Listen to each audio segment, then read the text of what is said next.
இப்போதைக்கு Asian market எல்லாம் mixed up அந்த ட்ரேட் வருது. நேற்று ஃபெட் சேர்மன் ஜெரோம் பவலோட ஸ்பீச் இருந்துச்சு.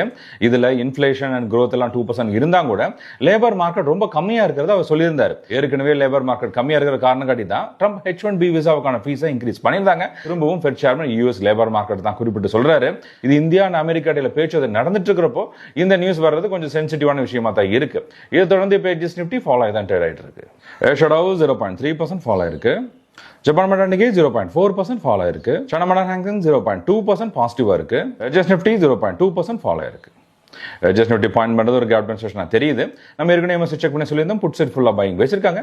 கால் சேல செல்லர் வந்தாச்சு அப்படின்னு சொல்லியிருந்தோம். டோட்டல் லெவல்ல 25,300 அப்படிங்கிறது மெயின்டைன் பண்ணிருக்காங்க. இப்போ மார்க்கெட் ஃபாலோ ஆகி தான் ட்ரேட் ஆகிற மாதிரி இருக்கு. மேற்கொண்ட டீட்டெயிலுக்கு optionstar.in அப்படிங்கிற வெப்சைட் விசிட் பண்ணி பாருங்க. இது போங்க வாட்ஸ்அப் நம்பர் 98940885. இதுக்கு எம்எஸ்என் மெசேஜ் பண்ணுங்க. நான் உங்களுக்கு டீடைல்ஸ் சென்ட் பண்ணி தரேன். இந்த ட்ரெண்ட் இருக்கிற சிச்சுவேஷன் மட்டும்தான் market open trend complete change ஆகிருக்கலாம். Options or traders MS staff conversion entry பண்ணுங்க.